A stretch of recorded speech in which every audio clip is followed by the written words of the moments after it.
Development of embryo fertilization results in the formation of zygote which begin to develop into embryo. The zygote divides repeatedly to give rise to a ball of cell. The cell then begin to form the groups that develop in different tissues and organs of the body. This developed structure is termed as an embryo. This embryo get embedded in the wall of uterus for further development. The embryo continues to develop. The uterus it gradually develop. See embryo क्या होता है, जो zygote है ना, zygote fertilisation में zygote जो है वो क्या कहते हैं फॉर्म हुआ, उसके बाद वो धीरे धीरे एम्ब्रियो फॉर्म करता है. एम्ब्रियो बेसिकली क्या करता है, धीरे धीरे जो सेल्स और टिश्यूज़ हैं उनको क्या कहते हैं मतलब एक सेल टाइप का फॉर्म करने लगता है, ग्रुप फॉर्म करने लगता है सेल और टिश्यू का, जिससे धीरे धीरे जो है वो मतलब जो स्ट्रक्चर होता है ना, मतलब डेवलप्ड स्ट्रक्चर होता है न्यू इंडिविजुअल का, वो फॉर्म होता है. और जो क्या कहते हैं ये प्रोसेस कहाँ होती है, फीमेल यूटेरस में होती है, ठीक है. और इसको डेवलप्ड स्ट्रक्चर जो होता है, ठीक है, इससे पहले का, उसे हम कहते हैं embryo. Clear. See this is the developing embryo and this is the zygote, है ना. ये ऐसे छोटे छोटे ग्रुप फॉर्म करके सेल्स और टिश्यूज़ के, उसके बाद एम्ब्रियो फॉर्म करता है. Clear. Part such as hands, legs और डिफरेंट टाइप के पार्ट्स जो हमारी बॉडी के होते हैं वो धीरे धीरे फॉर्म होते हैं, ठीक है. और जो stage of the embryo in which all the body part can be identified is called foetus. और एम्ब्रियो के बाद जब बॉडी पार्ट्स आप रिकॉग्नाइज कर सकते हो, है ना, कि हाँ ये हाथ है, ये है, ये है, उस पीरियड को कहते हैं फ्यूटस, उस स्टेट को कहते हैं फ्यूटस, ठीक है. In is complete the mother give birth to baby. और जब ये फ्यूटस कंप्लीट हो जाता है, ये पीरियड कंप्लीट हो जाता है, तब जो है वो फीमेल है, जो मतलब जो मदर है वो बर्थ करती है एक बेबी को. क्लियर. ठीक है. दिस इज़ फ्यूटस, जब सारे बॉडी पार्ट्स बन के एकदम रेडी हो जाते हैं. Now internal fertilisation take place in also hen, but do hens give birth to babies like human beings and cows? You know that do not. They how are the chicks born?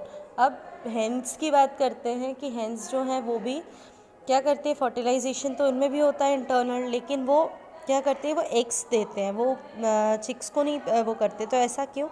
Soon after fertilisation the zygote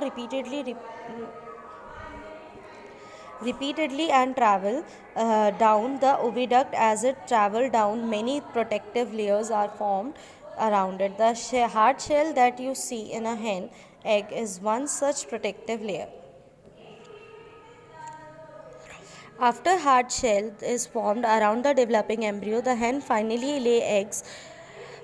basically क्या है, जो जब मतलब fertilisation के बाद जो zygote है, जब वो डिवाइड करके ट्रैवल डाउन होता है ओविडक्ट में, तो फिर क्या कहते हैं वो एक प्रोटेक्टिव लेयर फॉर्म करता है अराउंड दी एग, ठीक है.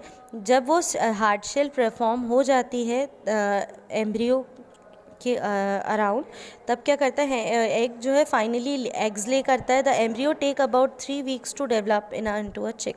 You must have seen the hens sitting on the egg. आप लोगों ने देखा होगा एग हेन्स जो हैं वो अपने एग्स पे सेट करते हैं. क्यों? क्योंकि उनके एग्स को वार्म कंडीशन की ज़रूरत होती है ताकि वो चिक में डेवलप हो सकें, ठीक है.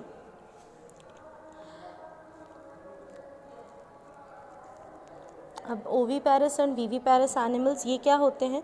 We have learn that some animals give birth to young ones while some animals lay egg which later develop into young ones.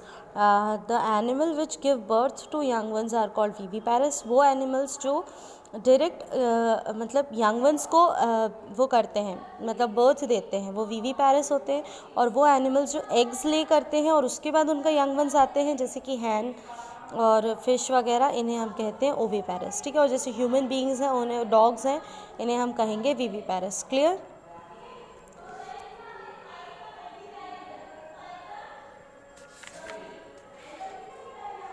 Now young one to adult. अब यंग वन से एडल्ट तक क्या क्या process है ये देखेंगे. The new individual which are born और hatched from the egg continue to grow.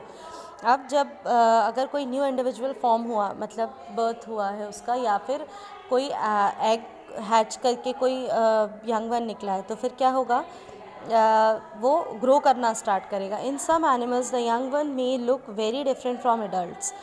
कुछ लोग, मतलब कुछ में बहुत, जो मतलब यंग वन से वो बहुत अलग दिखते हैं जो एडल्ट उनकी पोजीशन होती है उससे. Recall the life cycle of silk worm.